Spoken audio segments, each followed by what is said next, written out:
Welcome students, I am Rashmi, your English teacher. So today we are doing Basic English Part 1, Use of is, am, are. आपके दिमाग में ये बात आ रही होगी कि आज मैडम इज एम आर पर कहां से आ गई। ये तो बहुत इजी टॉपिक है। देखिए बच्चों, ये हमारा बेसिक फाउंडेशन का जो पहला स्टेप है वो इज एम आर है। खाली ये नहीं कि he is going, they are going, यहां पर नहीं। जब हम यूसेज में लेकर आते हैं, हमें जब इंटेरोगेटिव नेगेटिव सेंटेंसेस बनाने होते हैं, उस समय बहुत से स्टूडेंट्स जो है मिस्टेक कर लेते हैं। उन्हें पता ही नहीं चलता कि यूज कैसे करें। Just as if I want to say कि are they going, at that time confuse हो जाते हैं कि अरे ये क्या आ गया। और छोटी क्लास के बच्चे तो होते ही कंफ्यूज हैं, उन्हें पता नहीं चलता। तो क्योंकि ये बेसिक चीज है, बहुत आसान, और ये चीज आपको बार बार, अब आप आजकल ऑनलाइन क्लासेस ले रहे हैं, वहां पर यदि आपको इज एम आर का प्रयोग अच्छी तरह से आ जाता है करना, कैसे हम जो है लिखेंगे मैडम से, कैसे बात करेंगे, तो आपके लिए इंग्लिश बहुत आसान हो जाएगी। तो आप बच्चों from the very beginning to the end ये आप वीडियो देखेंगे। और अभी तक यदि आपने मेरे चैनल को सब्सक्राइब नहीं किया है तो आप जरूर कर लेंगे, ताकि आपको समय समय पर अपडेटेड वीडियोस मिलती रहे। और वीडियो छोड़कर बिल्कुल भी आपको जाना नहीं है, और जो जो मेन बातें मैं आपको बताऊंगी आप कॉपी पर लिखते चलें। तो चलिए स्टार्ट करते हैं। अब ये देखिए, सबसे पहले आ गया आपका सिंगुलर प्लूरल। ये सब बच्चों को पता है, singular one and plural so many. तो सिंगुलर में क्या लगेगा? इज। अब देखिए यहां पर मैंने आपको पहले भी बताया था कि first person, second person, third person. First person I, second person you, and third person he, she, it, any name, that is they also, that is third person. ये चीज मैं आपको टेंसेस में, प्रेजेंट इंडेफिनिट टेंस में मैं आपको पहले ही करवा चुकी हूं। अब यदि इज लगाना है, बहुत आसान है। आप ऐसे कर कर एक सेंटेंस नहीं, आप अपने आप कम से कम 20 से 25 सेंटेंस लिखेंगे। He is a boy, she is a girl, the bird is flying, is है। हिंदी में भी लिखते हो ना, तो इसके बिना हमारा सेंटेंस कंप्लीट नहीं हो सकता।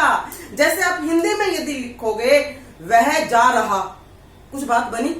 नहीं बनी ना। आप कहोगे अरे आपने है तो लगाया ही नहीं। तो ऐसे ही इंग्लिश में है, ही इज गोइंग। ये बात समझ में आ गई?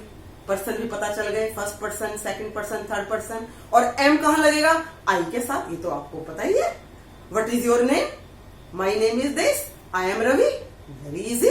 और देखिए, अब आपको ये पता चल गया, इज एम आर प्लूरल में, they are going, they are boys, these are girls, those are beautiful flowers, बहुत सुंदर फूल है। तो फ्लावर्स प्लूरल, बहुवचन, फ्लावर्स प्लूरल, फ्लावर सिंगुलर। ठीक। अब देखिए, यदि वर्कशीट में आपके पास आ जाता है, जैसा अब आपको पता ही, आपकी ऑनलाइन क्लासेस जो है स्टार्ट हो जाएंगी, तो कई बार जो है हमारे बच्चे जो जूनियर विंग के हैं उन्हें पता नहीं चलता, तो यहां आप कंफ्यूज मत हो ना। जैसे कि है राम डैश प्लेइंग, तो हम क्या लगा देंगे? Ram is playing. और यदि आर लगाना होता तो क्या लगा देते? They are playing. बहुत आसान लग रहा है ये देखने में आपको, मुझे पता है आपको, मैडम भी तो हमें आता है। अब आ गया आपका इंटरोगेटिव। इंटरोगेटिव क्या होता है? Question mark. और नेगेटिव क्या होता है? नकारात्मक। No. Is he going, is he coming, is she washing the clothes. Interrogative, प्रश्नवाचक। क्या वह आ रही है, क्या वो जा रहे हैं, प्रश्न है ना। अब negative, not, he is not coming, she is not coming, like this, that is called negative. अब आप ये देख लीजिए, ये आपको मैंने बिल्कुल क्लियर कर दिया। Ram is not playing, he is not a boy. WH questions क्या है? WH क्वेश्चन क्या होते हैं जिन्हें हम जो है WH से स्टार्ट होते हैं। हु, वेयर, और बताइए how many, which, like this. एक बात तो ये, और दूसरी बात ये, जब भी हम कोई डायरेक्ट स्पीच बनाते हैं, जैसे व्हाट इज योर नेम, तो एकदम से WH के बाद जो है हम इज लगाते हैं या आर लगाएंगे। Where are you going, which is your book. समझ में आ गई ये बात? तो इसके अंदर जो है देखिए WH क्वेश्चन में वेयर डैश द कैट, तो क्या लगाएंगे आप? Where is the cat. और यदि होता वेयर डैश द कैट्स, तो क्या लगाते? Where are the cats. ये चीज क्लियर हो गई। ये बिल्कुल आपका बेसिक है, फाउंडेशन है। इसी पर ही आपको आगे इंग्लिश आएगी। यदि आप ये सोचेंगे बड़े बच्चे कि अरे ये तो हमें आता है, तो ये आपकी गलती है, क्योंकि यहीं से ही आपको आगे बढ़ना है। अब where is the cat, now what the answer you will give? It is under the table. तो पेपर में ऐसे यदि आएगा where is the cat, it is को नहीं देंगे, कह देंगे it dash under the table, तो आप कैट के साथ यहां पर इज लगा देंगे। अब एक बात और बताइए, कैट काउंटेबल है या अनकाउंटेबल? ये चीज भी मैं आपको बता देती हूँ। काउंटेबल वो जो हम गिन सकते हैं, अनकाउंटेबल जो हम नहीं गिन सकते। तो कैट हमारी काउंटेबल हो गई। अब अगला क्वेश्चन देखिए, ही इज, ये आंसर है, ही इज रीडिंग स्टोरीज। इसका आपको क्वेश्चन बनाना है।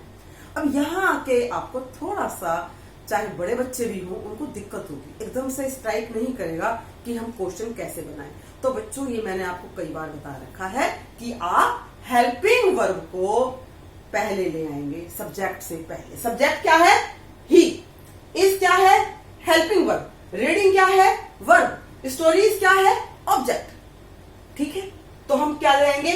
इज ही रीडिंग स्टोरीज, ये तो बन गया इससे। और यदि व्हाट से बनाना है, व्हाट से देखिए, what is he reading, what is he reading, he is reading stories. आसान है?